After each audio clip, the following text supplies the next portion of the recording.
time in a long time, but it seems like just yesterday when we were side by side. Beast mode, no one's blocking our way.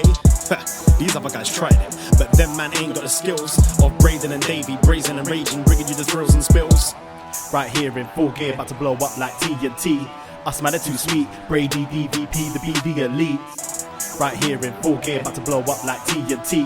Us man are too sweet, Brady DVP, the BD elite.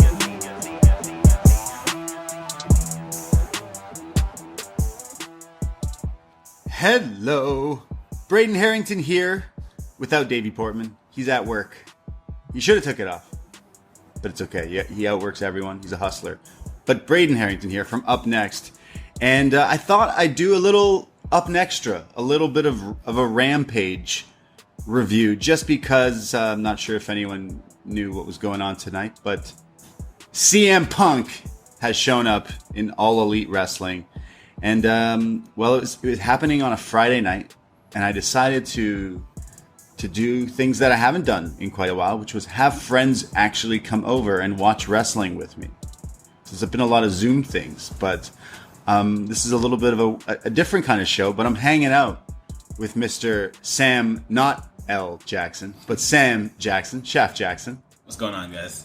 And Mr. Jesse from the 666. Bonsoir, bonsoir, bonsoir. Oh, yeah. We miss Davey. Do we? So we're just hanging out, and we were watching AEW Dynamite. Well, I had SmackDown on before you guys got here, and I have not watched SmackDown in a long time. So first, I was like, "Wow, Chad Gable's still here." Surprised he's still named Chad Gable. And then Otis came out. I was like, "Huh." Now they're a team. Okay, cool. And then Cena came back, and he's wrestling Roman at SummerSlam. Is there any interest in that for you guys? I think it's going to be a good match, and they have new stakes in general now. So yeah, I think that kind of ups it. But I do think that the stakes is if Roman loses, he's no longer in WWE. He's got to leave WWE. Yeah. Oh, I hate that. Yeah, I hate that so much. That's just like the Money in the Bank 2011 when Vince tells Cena he'll fire him if he loses to Punk. So it's like either you believe it. I mean, there's no way it's happening, right? So either you think that telegraphs Roman wins, or Roman loses and they just disregard the stip. It's pointless. I have not watched SmackDown in a while, but I saw a Brood bloodbath. They played the theme, but they didn't really let the beat drop till they came back afterwards. They played the on loop, and then they came back from break and were like, "Wow, Seth is covered in poop or chocolate or something," and they played the beat, and I was like, "Wow, they didn't let the beat drop." But that was my review of SmackDown. Damn, they should have had Gangrel make a run in. Yeah, Edge kind of looked like him, but then it was the real main event. The interest that everyone had, was it gonna happen? And I'm a person that I gotta see it to believe it. Ghosts, sure, they could be real, but have I seen one? Nope. So they ain't real. Sorry. That's how I view things. So when people said Bret Hart and Shawn Michaels would one day make up and hug, nope. Gotta see it. I saw it. It was really cool. Another moment in wrestling that kind of stands out, I'd say, is when people come back and return. And there was one that happened right off the bat here on Rampage, where this whole build to this was the dirt sheets leak that CM Punk's coming back for a return. Yep. And then everyone's like, "Oh, could it be? Could it be?" And then, okay, well, why don't we just book the United Center in Chicago? Because fuck it. And everyone just goes, "Okay, we know this is happening." Like, it was kind of like a secret, but not a secret. Yeah, so like it's cool. everybody's they're just alluding to Punk coming in, right? Yeah. And everybody wanted it to happen, and AEW has always kept their promises, so people assume that the promises will be kept, and it got kept, right? So yeah, I myself, I think CM Punk is someone that definitely moved the needle, when he had his time in WWE. I myself, I remember, obviously the pipe bomb and the John Cena stuff is very memorable, but he had such other fun stuff. Obviously his stuff before was really awesome. Yep. And he mentions it in his promo later tonight but I feel like he had to come back where he felt like he could do something. Like it made it feel like a really good, a big deal because they booked this arena. They call it the First Dance, like Michael Jordan. Yep. Right. So like they're treating it like you had. What else could have happened here? Like a Brock Lesnar or Daniel Bryan coming out to swerve people. That would just be silly. You needed just this homecoming of sorts to happen here. If Punk is the Michael Jordan, like because it's Chicago, right? This is the arena Jordan played in. I have no idea. No, I imagine Moxley said it, so I would assume so. It might be newer than that. Yeah. Like. Yeah, I'm not sure how old the United Center. Well, probably was built late '90s, early 2000s. So I don't know if he ever played there. Well, I mean, we got CM Punk, who's like Michael Jordan, and Michael Jordan went and played baseball. He also made Space Jam, and then CM Punk went to UFC. Okay. But so then that's his baseball. But they're both really good at the one thing, though. And CM Punk's in movies, too. So they're kind of similar. And he was writing comic books, wasn't he? Yeah, so he does a bunch of stuff. And Michael Jordan has shoes. Yep. Punk's got shirts, Punk has shirts. He's Michael Jordan. But he's not from North Carolina. No. But he's from Chicago. The Chicago-made Punk. So, yeah, AEW Rampage, Friday, August 20th, starts off. We're all like, in anticipation here. And let's just get right down to it. Yeah, for sure. The music hits, and it's just CM Punk. Yep. that's all you really needed, right? Like, I'm so happy that they did this, like now, like at the start of the show versus the end, because it would have completely ruined the show. People would be chanting his name all night. People wouldn't care about any of the matches. So, like, just having the show open with Punk and the music, that's all everybody wanted to really see. That's all everybody really needed, and it was such a feel-good moment. I'll tell you, though, the music hit. The Titantron came on with the CM Punk logo and everything. I was like, okay. But I just said, see it when I believe it. I'm like, nope, I got to see him walk out the damn tunnel. Okay, he walked out the damn tunnel. Holy shit. Wow, CM Punk is here. Was my vibe for that. Like, imagine if it was like Dan Lambert came out instead of CM Punk or something like that. Like MJF is what people online are like, oh, it should be MJF, or it's like, nah, it had to be him. It felt so perfect. That's all you need to do. Yeah, the cover was blown, wink, wink, kiss, kiss, but it's him, and he comes out here to this crazy crowd. This insane. The pop we expect after this long. Insane. Like, it was probably one of the greatest wrestling moments I've seen in a while. Long time. Yeah. Like, I feel like eventually people will think of this as like a historic event. Like, for sure. So I don't know. Yeah. Grown men were crying. Grown fucking men were crying and high-fiving and hugging each other. It's still COVID era, but fuck it. Like, hey. Yo, they were... Chicago it ain't COVID if there's empathy involved, It was very emotional in Chicago. That one dude crying is definitely already a meme. Yep. Like, 100%. Yep. I can't wait to use it. It's the new Brock Lesnar guy. It's like... I'm going to use that meme. I already know the caption is... because he's crying with such happiness and emotion. It's when I go to Chipotle and get the barbacoa and they like give me like 2 scoops almost for the one. That's how I feel. That's definitely how I feel. Well, we got CM Punk who comes out, this crazy crowd. It takes like the whole fucking song, which by the way is they got the song, which is perfect. Perpetuity, probably. Yeah, I mean, like we all know the song was needed. Yeah, it needed to come out. So, how much money has Living Color made off of CM? It's working out great for them. Just wait, they're probably playing at All Out. Hey, yeah, why not? Sure. With Downstate. No. Put them together. So this crowd does like pretty much the whole song has to play before he can I swear they probably looped it. Yep. So he comes out and he's got a microphone and he starts to talk and he cuts this great promo. He says a lot, but some stuff that stuck out to me was like obviously the chants here of CM Punk and are crazy loud, and that's how it starts before you can even say anything. And he says, "I heard you for 7 years. I heard you." And it's like, yo. Well, the first thing he says is he puts over Britt Baker. Yeah, wow. I feel like Britt Baker in Pittsburgh. I thought that was nice. The first thing you say, you put over someone else. That was good. Yeah, that's true.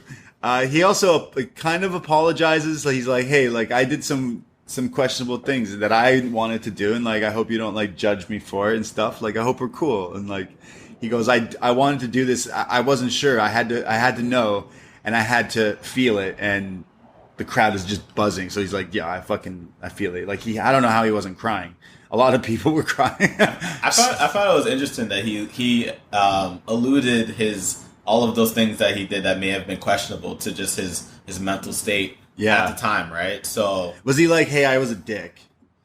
It wasn't clear because at first I thought he was going to mention like his interpersonal dealings. I mean, Colt Cabana does work for that company. Yeah. But it seemed more like he said he didn't plan it. Like he didn't have a script. He didn't say. So I think he more meant like, it's not. I don't think apology is the right word because it's more just like he understands that some of the decisions he made might have frustrated the fans. Right. So I think it's just an acknowledgement. Of that. He's like, look, I left you. Yeah. I left you hanging. So like, I'm sorry, and like I owe you an explanation, but also like I don't. But like I'm back now. I mean, it's kind of a weird thing to say. Like you don't have to. If you don't want to wrestle, you don't have to wrestle. You don't owe us to wrestle. I guess, So you're saying he's still a dick? I'm joking. Yeah.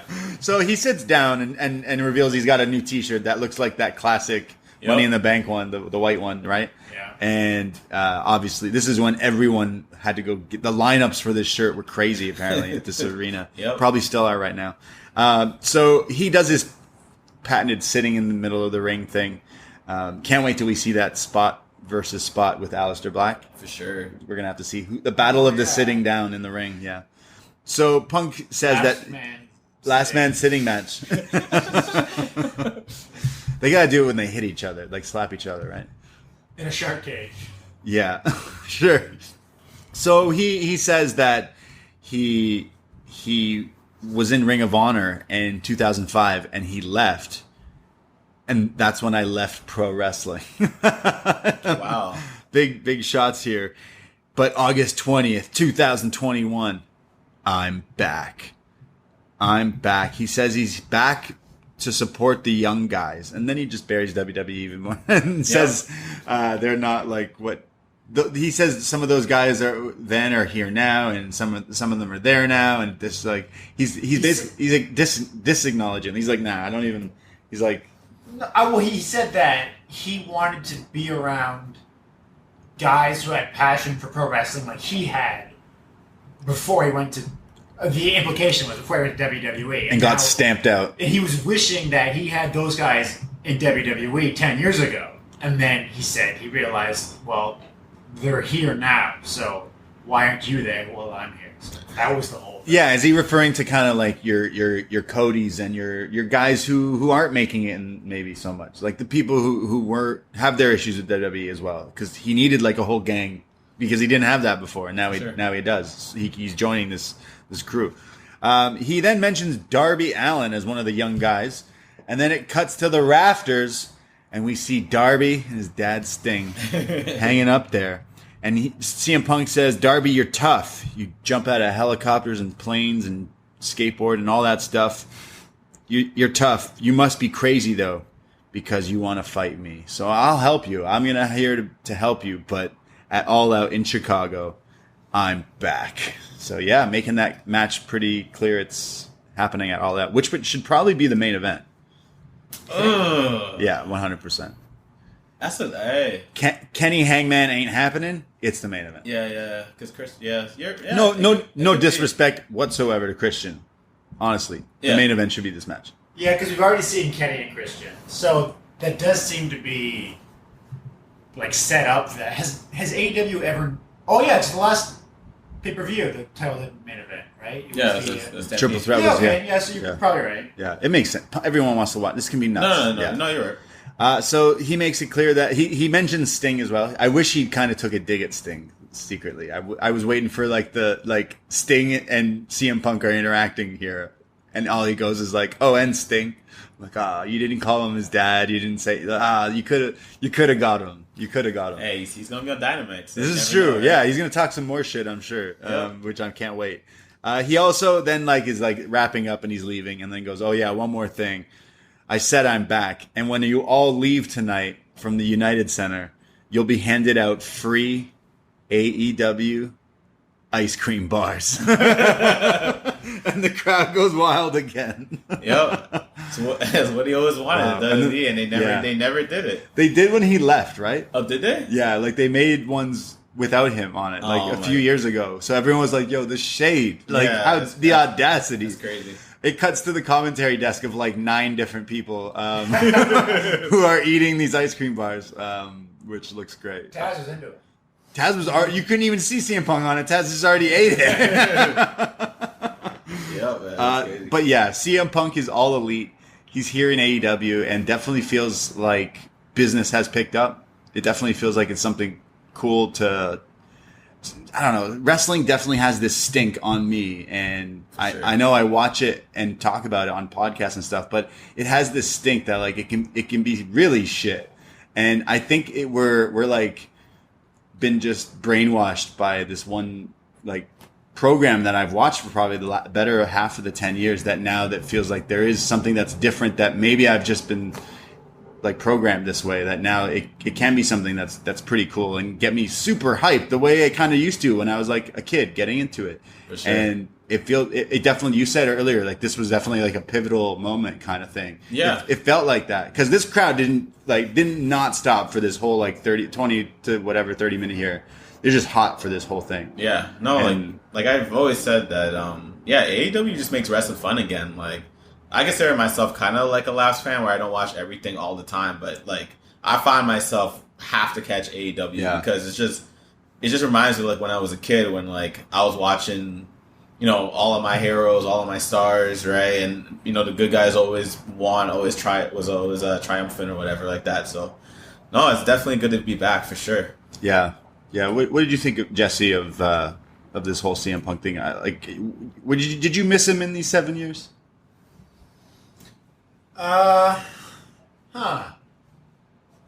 Maybe. Well, now that he's here, who do you want to see him fight? You don't, because you don't seem as excited about CM Punk. Oh, well, I guess I was very confident it was happening. I'm not like you. I didn't need to see him show up. Like I knew, okay, Punk versus Darby Allin, all out. As soon as Darby said best in the world, like I knew where they were going. Right. So, I mean, it makes AEW more interesting. I'm definitely interested. I was gonna watch AEW anyway, so yeah. Did I miss him? Yeah, I guess I did. But it's more like before AEW, it was just WWE was missing a lot of things. Dude, when Punk was hot in that summer there, they had the whole thing where he came back, right? And he did the whole Cena thing, and then he left. It was the hottest thing. It lasted for a week. It lasted for so long because they booked him with fucking Kevin Nash. Yeah. So it's like, what? So stupid. So yeah. But like even after that, I guess for the 2 years and a bit, when Punk was there, it's always like, oh, Punk, he's like real. This is not a character I'm watching. He made more interesting. And after he left, there were not many characters like that on WWE TV. Like they have good wrestlers, but so much of that show is just, I mean, Punk alluded to it. It's not wrestling. It's not really. Like it's not pro wrestling. And it's not meant to be. Like that's kind of what Vince McMahon has always wanted. And it just, you know. Yeah, no, like Punk and Bryan were like the last wrestlers with like they're humans with emotions as opposed to just playing like a character. Reminds me of Bret. Yeah, like absolutely, exactly. Like Bret was a guy. He was a great athlete, but he had like distinct personality traits. He was not playing a character where you are, I don't know, some con man or whatever like that, right? Yeah. Like you're actually human, and you actually have some good traits or some bad traits. Like That's how I like my wrestling. Even when he's wrestling a pirate or a dentist. Exactly. He was the human. That was his. Brett always behaved like a professional athlete would behave. It's like, okay, exactly. I want to win this match. I have to do this. Yeah, see, that's where I come in as a fan. All you need to do is want to win the match. That's what matters. That's what this sport is supposed to be, a sport, right? So when you have guys like Brett and Daniel Bryan and Punk, that's something that's all similar. Is they don't. What's their gimmick? Their gimmick is they're fucking really good at this. And Punk, obviously, I'd say is the best talker out of any of those guys, and that definitely helped him. So of course he's like in the sports entertainment world because he's out blasting everyone on the mic in his WWE run. Like no one touched him. Like even standing toe to toe with The Rock. Like he was super hot in that program, and he got robbed out of that WrestleMania main event. It should have been him in that, and he should have won. Because then he fucking would have went on as their guy for a little while. Like, yeah, there were so many missed opportunities that then he left in 2014, and then Daniel Bryan like kind of picks up where he left off, and then Daniel Bryan gets injured and has his old issues with the Fed and stuff. So it's just, So hopefully they get to tie it up here. Because maybe this is just phase one of like meaning Daniel Bryan's coming. Sorry, Bryan Danielson. Yeah, I assume that as well. I don't know if people are rumoring Arthur Ashe or whatever, but you know, like the best thing about like guys like Punk and like Bryan is like they just care. That just flat out. Yeah. They care. So, you know, when they're in WWE, when they're in AEW, whatever, they're gonna do the best that they can. They're gonna put on a show. Like I feel like a lot of WWE guys are lacking just caring for me. I mean, why would you over there? I guess I don't know. Yeah, they kind of take it out of you. Yeah, that's a really good point, and I think it sounds like it's true for the performers. I don't really know, but definitely the characters. Like, John Pollock always mentions this. Like, John Cena through his entire reign. Everyone loves him now. But the big problem with Cena was he'd lose a match and come out the next night smiling. He's won 16 championships. He's lost them 16 times. It rarely seemed like the character of John Cena cared. Right? No. He cared against Punk in that program, which is why it was so hot. He cared against The Rock. That was a good program, even if the matches were whatever. Yeah. At AEW, they all seem to care. And the ones, like, so the characters who seem a little bit cold, like a Matt Hardy, maybe it's because we don't feel like Matt Hardy that character really cares if he wins a given match. Right? Yeah. But mostly, it's like, the characters care, the performers seem to care, the fans care. So you put on AEW, maybe you see some matches, you're like, oh, whatever, that was fine. But you just know what happens matters within the context of the show. And the fans respect that, and they respond with energy. And WWE, you get that sometimes, but a lot of time you don't get it. And I think that's tied to why Punk left as a performer and why he's back now with AEW. I want to see him tie it up and do... I can't wait to see him fight Darby, obviously at All Out, but I can't wait to see him. He said in this promo he's here for a long time. Like, I'm here. Like, I'm not just here for a flash in the pan. Like, I'm here. So that means, like, you know, down the line he can do commentary and wear other people's blazers and like do all whatever. But like, that's good because they're short on commentary. They are. This show probably needs more people on commentary. Yeah.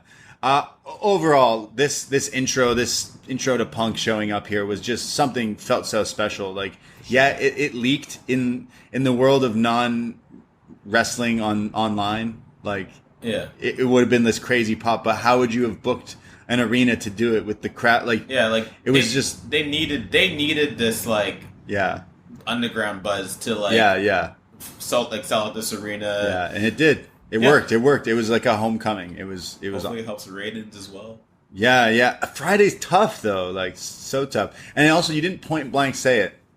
Yeah, it's really interesting. I saw a tweet by Brian Mann about this. How it's like they kind of disobeyed a pretty basic rule of not just wrestling, any sort of performance, where you either hammer it home. Hey, everyone! CM Punk is going to return on this night in this place at this time.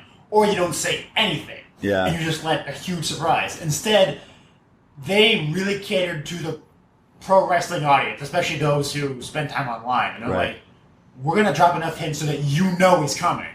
But non-wrestling fans would have no idea unless the wrestling friends told them, right? So I think the rating will be interesting, but I think more important will be the ratings going forward. I think more important is the YouTube hits, the clips on Twitter, like like this clip of him showing up right by the time we look at it tomorrow is probably 1 million views, like instantly, right? Like 100%. So that's what like that matters too. It's just this is definitely when I think business picks up, because like John Moxley, Dean Ambrose, he makes the jump, but because he was a guy in WWE, there was people that jumped with him. Yeah. And Punk is the guy that makes all these people go, all right, you know what? I guess I do have to watch these fucking backyard wrestler wannabe guys now. If that's how they felt about it before, because this is a guy that will definitely pull a big audience. You say he's on Dynamite and he's going to talk, okay, easily mill view is happening on Wednesday. Because now they can promote him. Now it's like the secret's out, everything's out. You go, yo, Punk's that all out, bro. That pay per view is going to be insane. For sure, they should be pretty big numbers. What you mentioned about the clip is interesting, because maybe the reason to hint enough so that your audience knows, but not state it outright, is to maximize the response from your audience. You want them to anticipate it, but you don't want them to know exactly when or how it's going to happen. And so the clip goes around of the audience going nuts. Yeah. I think one of the biggest selling points of AEW is if you just watch WWE, you maybe don't even know who Kenny Omega is. You don't know who any of these guys are. But you see the crowd and you're like, oh, these people are really enjoying themselves. Don't you want to be part of that? Like, yeah. So they're selling their audience in a way. It's one of their biggest selling points. And I hope it works out for them. Well, you say that because I had the second half of SmackDown on before watching this just before you guys got here, and like night and day. That crowd is like cool. They're there. They're like, Actually, I think the crowd was pretty good. I mean, at least for Cena and Reigns. At the end, maybe. Pretty Pavlovian. But there was also a few CM Punk chants, but like not enough, and they shouldn't have. But like but this crowd here in AEW, this in Chicago, like it was perfect. It was great. It was everything that you wanted. Like they could not react better. Like from crying fan to people jumping for joy to like the crying guy definitely makes it 100%. There was other stuff on this show. Christian Cage calls out Kenny Omega. Well, first he calls Young Bucks trampoline backyard wrestlers, and then calls Kenny that he's in his head, which leads to the match Private Party. Hey, CM Punk showed up on this show, but you know who else had to get on this show? This is the real draw. This is what sold out the United Center. Okay. Matt Hardy. Hey. Big money Matt. Hey. CM Punk's on the show? Me too. Big money Matt with Private Party.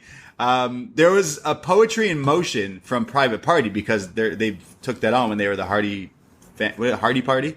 But Matt looks at the camera, and I can't believe I'm saying I enjoyed something from Matt Hardy as of late, but he turned to the camera. As we were watching this, I said, oh, poetry in motion. As Excalibur, I think, then says it. And Matt Hardy turns to the camera and goes, no, that's not poetry in motion. It's the party in motion. So I like that. I think it was money in motion. Was it money in motion? No. That would make more sense. Was it?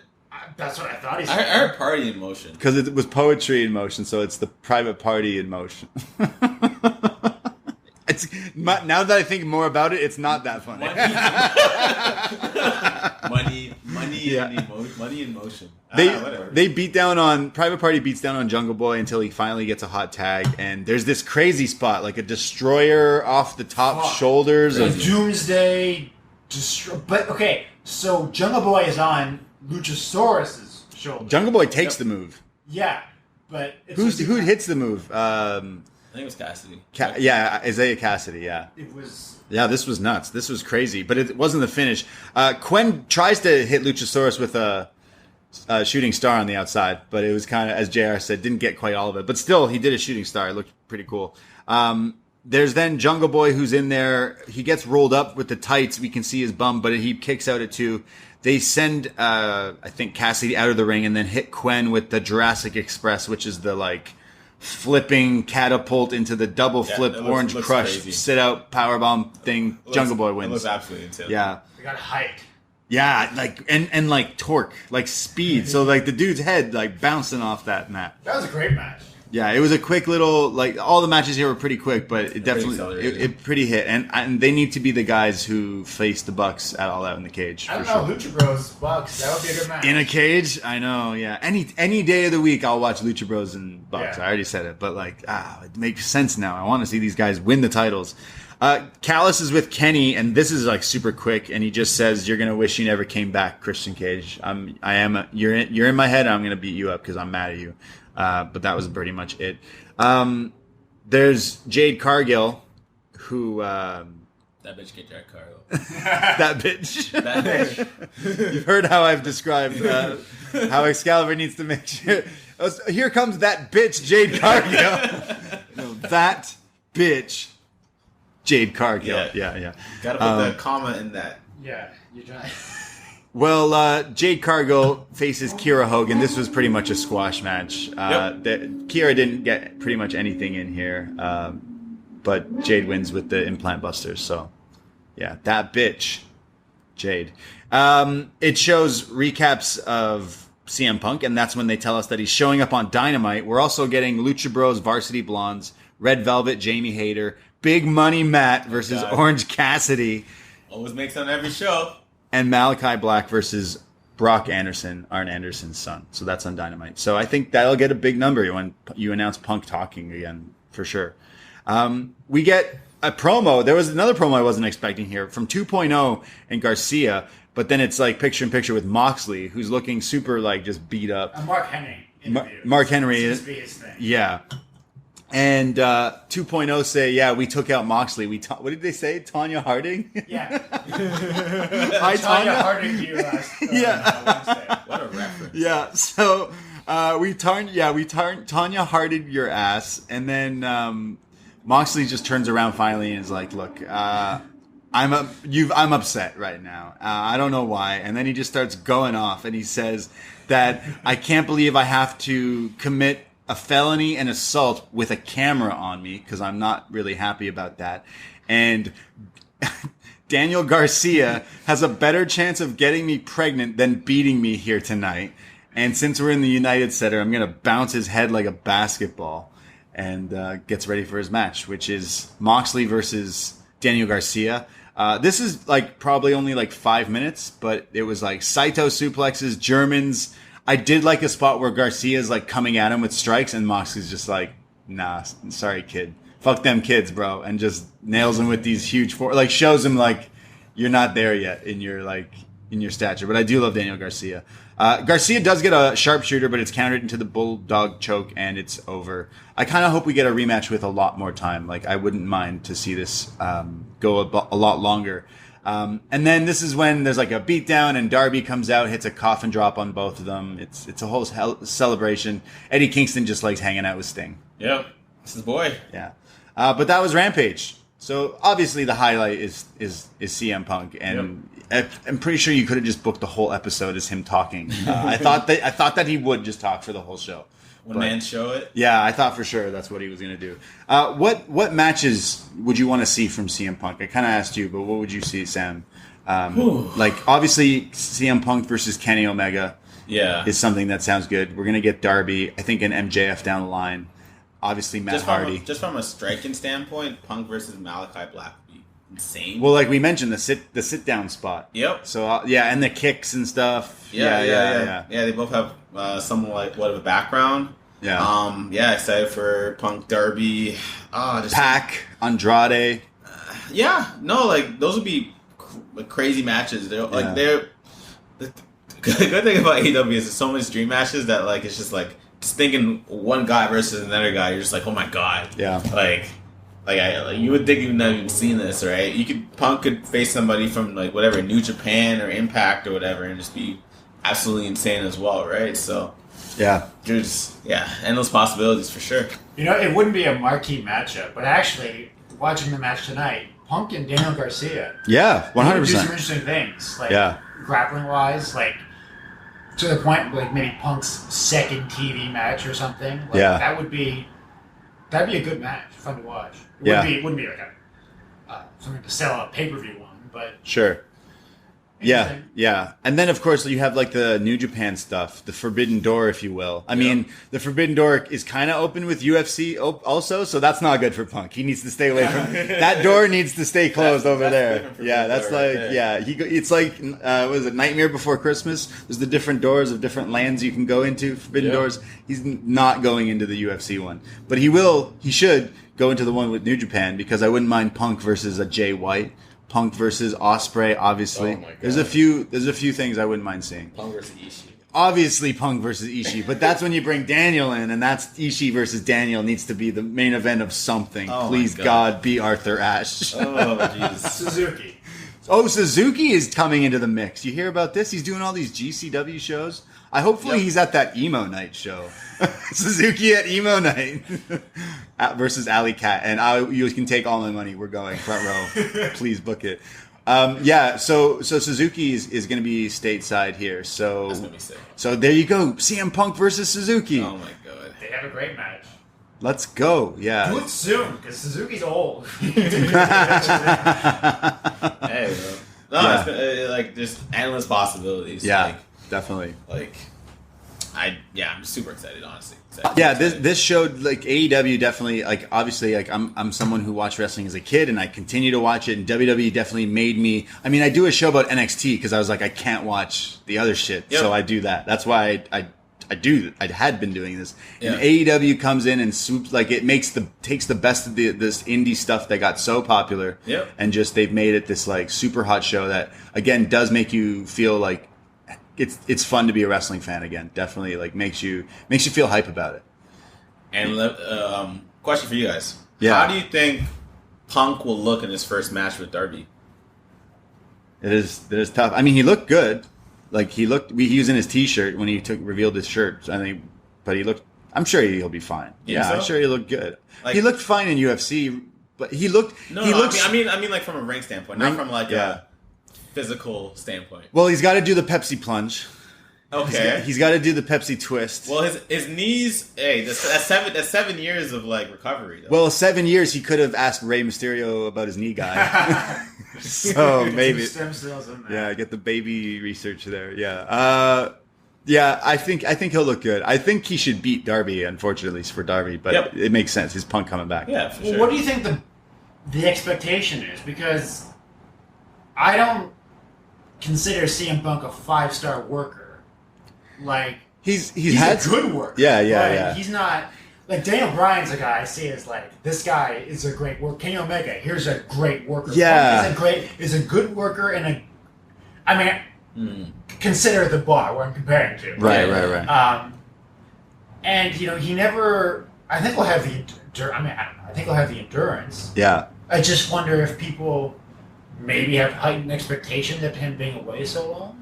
I hope maybe they're so hyped to see him, they'll love it no matter what he does. Yeah, this is true. It's like Sting, man. It's like Sting gets put through a table and gets up. Yeah, it's Sting. I don't give a fuck. Yeah, that's fine. Like he's 62 and he can't like do anything else. Like sure, have him no sell or not. I should say he can't do anything else. Did you love it?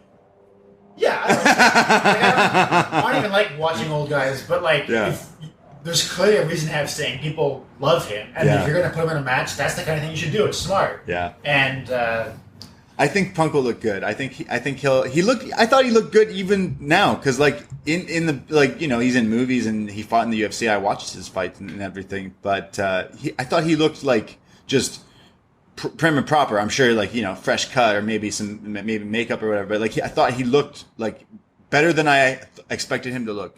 I thought I'd see him. Obviously, he's older. I thought I'd see him older, old man Logan Punk. But he didn't give me that vibe yet. We'll get to old man Logan Punk, but not got yet. the salt and pepper going on with that. A little bit, but not like fully. Not like he still looks like you're right. We got to see him fight Darby, who's like this cannonball. Yeah. Of a speed and aggression and everything. That type of shit, right? Well, I'm super excited and it's super cool. It definitely moves the needle, I think, for wrestling in this kind of era. It's gonna get the other fans to try to check this show out and hopefully grab onto them. And I'm a fan and I think I speak for you guys too. We want to see like wrestling get like crazy and hype again, and this is the stuff that does it for me. Hey, Yeah. WCW made a platform of surprises. It's and, WCW. And they brought people in. And I was too young for that. Eventually, they lapped. Eventually, they lapped Raw, right? That's it. So here we you go. never know. Maybe AEW will eventually lap Raw too. Eventually. Bring back Lex Luger. Ice Standing Train. of All America Ice Train. Ice Train. I want Ice Train. And